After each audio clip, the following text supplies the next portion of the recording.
कितीही संकटे तरी जोपासले तू सत्व सर्वस्व पुनही ना हरवले कधी तुझे अस्तित्व निखाऱ्यांच्या वाटेवर निघाली कर्तव्य दक्ष ही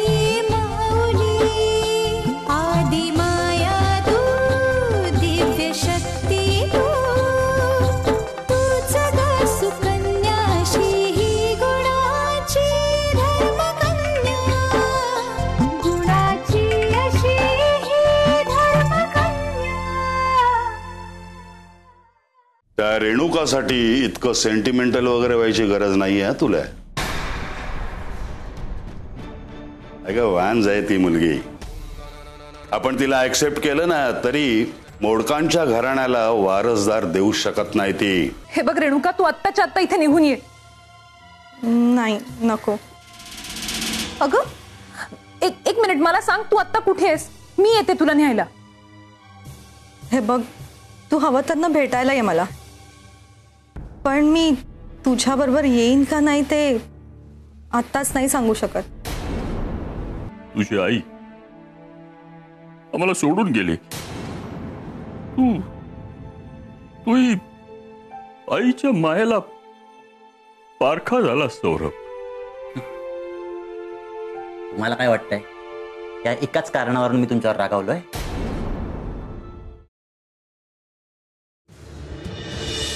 नौका आम्हाला त्या आरतीशी लग्न करायचं आम्हीच तुझ्या डोक्यात भरवलं. त्या मोडकासारखा माणूस स्वतःची पोरगी त्याच्या ऐकण्यातली नाही, घर सोडून पळून जाईल. त्यांच्या लक्षातच आलं नाही त्यावेळी. आणि आरतीशी तुझं लग्न मोडलं तेव्हापासून तू बिथरलास असा, व्यसनाच्या आहारी गेलास. अरे आमचा एकुलता एक मुलगा तू. आमच्या मनावर काय आघात झाले असतील याचा जरा तरी विचार केलास का नाही? काय म्हणतोय आम्ही? मी तुमचा एकुलता एक मुलगा नाहीये. ती माझी बहीण आणून बसवलीत ना तुम्ही माझ्या उरावर. आता तर काय ती इस्टेट मागते. माझ्या हातात काय राहणार आहे? नुसतीच करवंटी. म्हणजे काय काय म्हणायचंय काय तुला? ती वकिलीन बाई वासंती तिचं नाव. तिचं काय? तिच्याशी तुमचे काय संबंध आहेत? सौरभ, काहीही कारण नसताना ती आपल्या घरात पडलेली असते. कशासाठी मला कळत नाही का? उद्या ती गोड बोलून तुमच्याकडे प्रॉपर्टी मधला हिस्सा मागेल आणि तुम्ही पाघळून देऊन टाकाल. पण माझं काय? रे आमच्यात तसं काही नाहीये. निदान माझ्या वयाचा तरी विचार कर. बस बस, वासंतीचा विषय संपला. मी तुझ्या बाबतीत जरा वेगळाच विचार करत होतो. काय की तुझी मनस्थिती जरा सध्या ठीक नाहीये. तू असं का करत नाहीस? काही दिवस तू जरा परदेशी जाऊन ये. अरे तुझा सगळा खर्च मी करेन.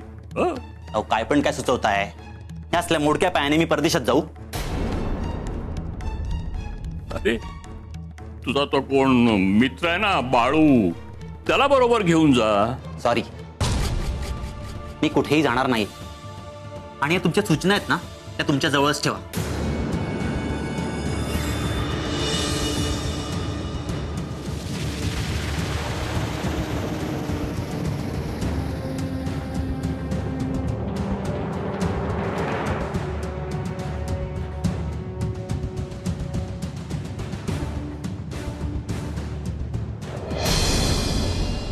वंदना, खूप भीती वाटते ग मला.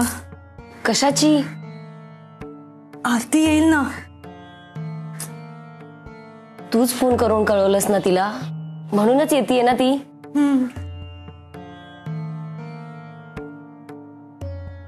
पण म्हणजे मला तुझा भूतकाळ आरतीला कळला असेल. ती कशी रिॲक्ट करेल याची भीती वाटते का तुला? हो. हे बघ रेणुका, तू ज्यावेळेस आरतीला फोन केलास, ज्या प्रकारे तिने तुझी काळजी व्यक्त केली आहे ना, मला नाही वाटत की तिला काही कळालं असेल. लेट्स सी, आरती आल्यावरच कळेल काय ते.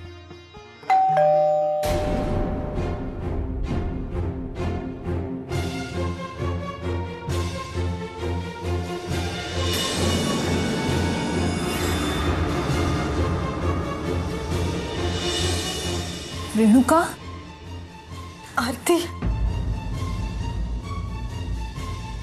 नको बोलूस तू माझ्याशी. मला खूप राग आलाय तुझा.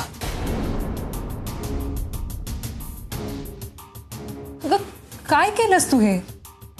असं कोणी वागतं का? आरती, डॅडींनी तुला घरातून बाहेर काढलं म्हणून तू थेट तुझ्या मैत्रिणीकडे येऊन राहायला लागलीस. माझं घर नव्हतं? बरं, तुझ्या माहेरी सुद्धा काही कळवलं नाहीस. मी तिथे चौकशीचा फोन केला, त्यामुळे तिथली सगळी लोक सुद्धा इतकी टेन्शन मध्ये आले, तुला सांगू. सॉरी आरती.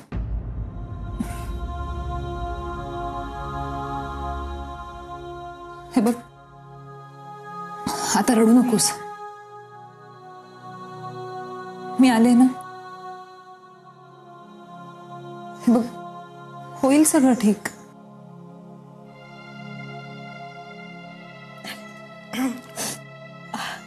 ही माझी कॉलेजची मैत्रीण वंदना. ही आरती. वंदना, थँक्यू सो मच. तू खूप सांभाळलंस हिला. ते माझं कर्तव्यच होतं. तू ना नात्याची ना गोत्याची, तरीही कर्तव्याचं भान ठेवून वागलीस.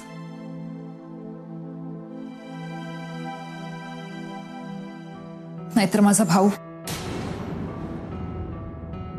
मला लाज वाटते त्याला भाऊ म्हणून घेण्याची. आरती, मला कळलंय सगळं. आईने फोन करून सांगितलं मला. मला दादाचा इतका राग आला होता ना, मी त्याला खूप बोलले. त्याने काही सांगितलं का ग मग तो असं का वागतोय माझ्याशी? नाही ना, काही उडवाउडवीची उत्तर देत होता. तो जे काही बोलत होता ना, त्यातलं मला काही एक पटत नव्हतं.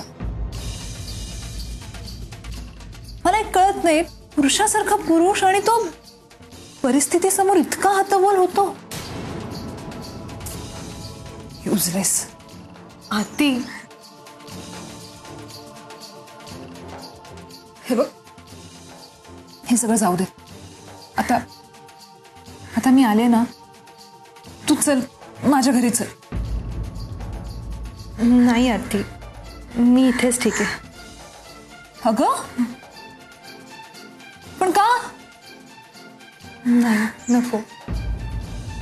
रेणुका, हे बघ, मला मान्य आहे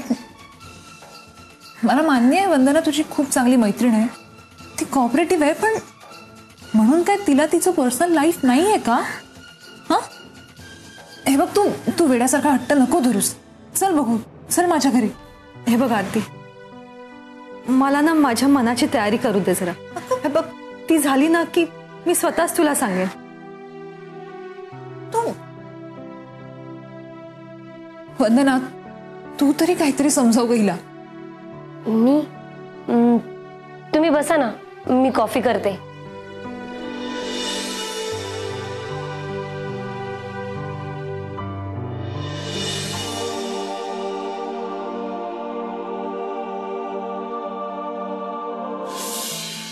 नाश्ता पण नको म्हणालास.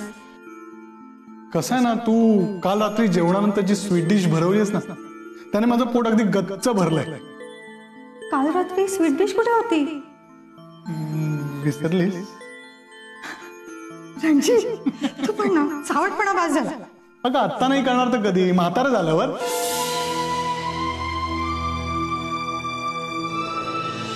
अशी ही धर्मकन्या.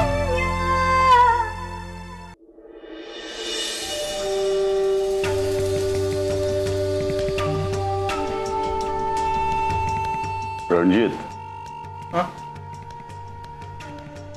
माझी पाठ फिरल्यावर तुझी आई काही बोलली की नाही? कशाबद्दल?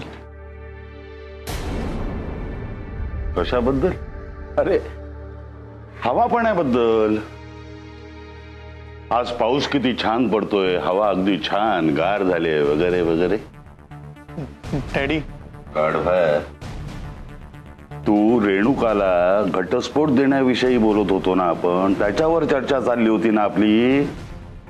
त्याविषयी तुझी आई काही बोलली का असं विचारतोय मी.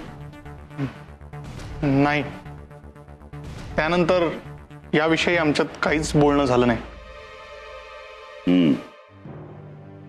नाही, त्या रेणुकाचा वसुंधरेला पुळका येण्याची शक्यता आहे ना, म्हणून विचारलं. अर्थात तिला जरी पुळका आला तरी माझ्या समोर डाळ शिजणारच नाहीये. काय? हो. बरं, रेणुकाला लीगल नोटीस पाठवायला तयार करून घे असं सांगितलं होतं तुला मी. हो. त्याचं काय करतोयस? नोटीस तयार करून घेईन हो, पण ती पाठवायची कोणत्या पत्त्यावर? म्हणजे रेणुका कुठे राहते कोणालाच माहित नाही. आणि तुम्ही मला इथे आल्यापासून कोणाशी बोलू नकोस, कोणाला फोन करू नको असं बजावून ठेवलंय ना. बरोबर आहे तुझं. अरे असू काय ते तुला? नाही, इथे आल्यापासून पहिल्यांदाच बरोबर आहे असं म्हणालात म्हणून. म्हणजे हे बघ, माझ्या मनासारखा वागलास ना तर कदाचित वारंवार सुद्धा ऐकू शकशील हे तू. काय? हो. हे बघ रणजित, रेणुकाला शोधून काढणं माझ्यासाठी कठीण नाहीच आहे. माझी माणसं शोध घेतील तिचा. हा, आता रेणुकाला घटस्फोट द्यायची तुझी मानसिक तयारी झालेली आहे की नाही हे तपासून बघत होतो मी. मग काय वाटतं तुम्हाला? मानसिक तयारी झाली आहे की नाही? झाली आहे सुद्धा आणि नाही सुद्धा असं वाटतंय मला.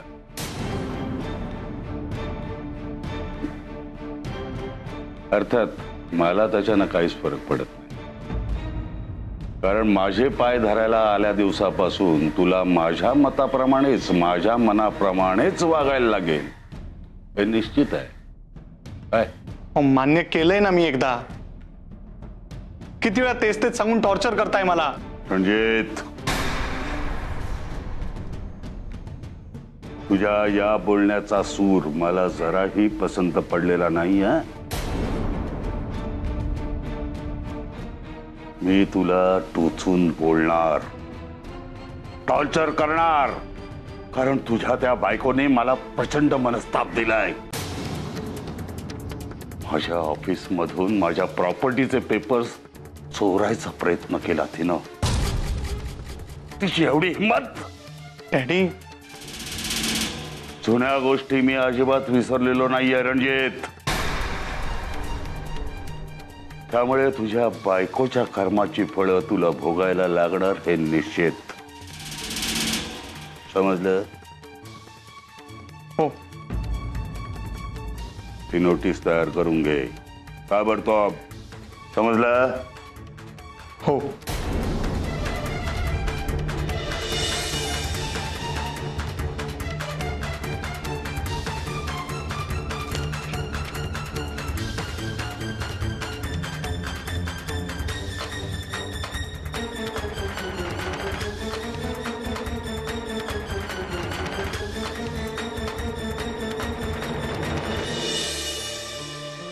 चल तुझ्या मनातली शंका तरी मिटली की प्रोफेसरांसोबत असलेले तुझे संबंध कुणालाही कळलेले नाही?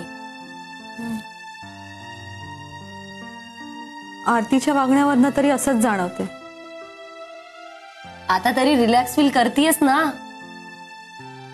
थोडंफार प्रमाणात, पण अजून मूळ मुद्दा तर तसाच आहे. आता काय? अगं मग असं नक्की काय झालंय की ज्याच्यामुळे मला टाकून रणजितने त्या घरामध्ये राहण्याचा निर्णय घेतलाय? त्याच्या वडिलांचा पैसा, आणखी काय असणार आहे? नाही, फक्त पैशाकडे बघून रणजित एवढा मोठा निर्णय घेणं कधीच शक्य नाही. मग दुसरं काय असू शकतं? तेच तर जाणून घ्यायचंय मला.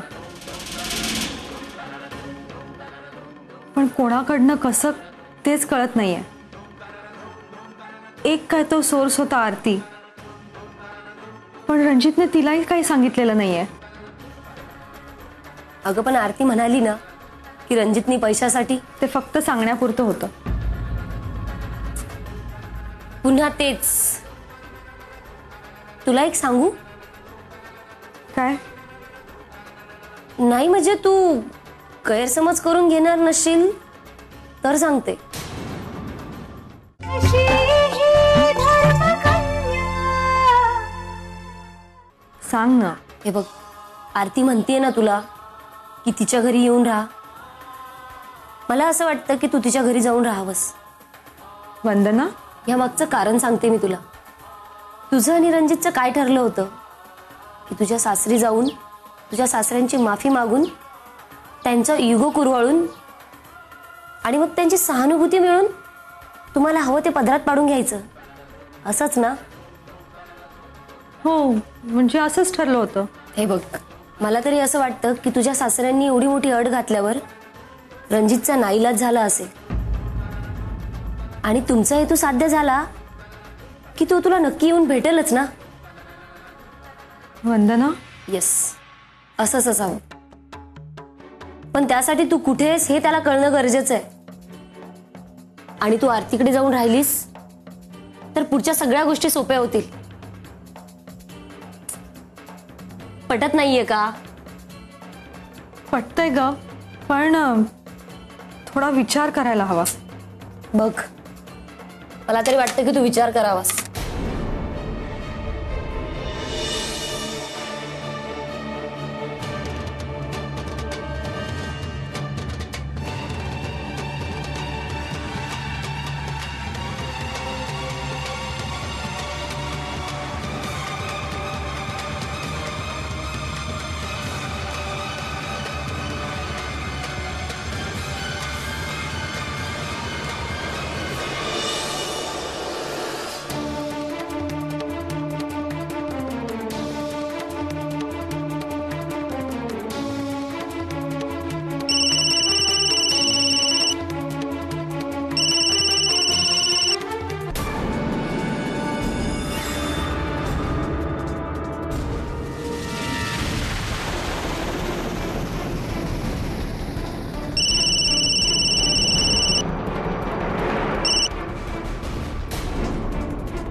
का आलात माझ्या घरात?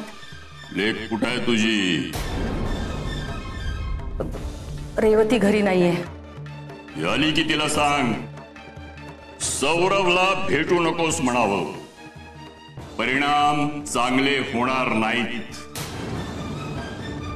म्हणजे आता परिणाम चांगले होणार नाहीत याचा अर्थ खुलासेवर सांगण्याची गरज आहे.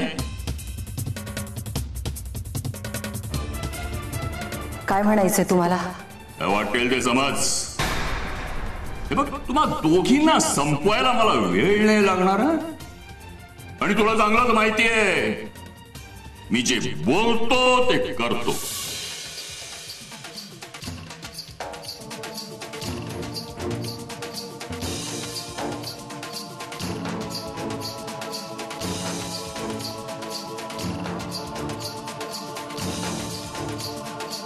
हॅलो रेवती, अगं कोण आहात तुम्ही? कोण आहात? अहो हे काय करताय तुम्ही? सोडा मला, सोडा वाटे ना. नाही.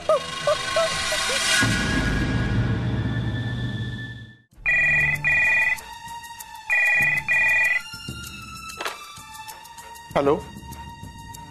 हॅलो, आरती बोलतेय. हा आरती, आई घरात नाहीये. दादा, तुझ्याशीच बोलायचंय मला. तुझा फोन लागत नव्हता म्हणून लँडलाईन वर केला. बिनकामाच्या माणसाकडे तुझं काय का? काय ग? सांगते, ऐक. मी रेणुकाला भेटले. काय? हो. कधी ग? कुठे भेटली तुला ती? ती वंदना नावाच्या तिच्या मैत्रिणीकडे राहते.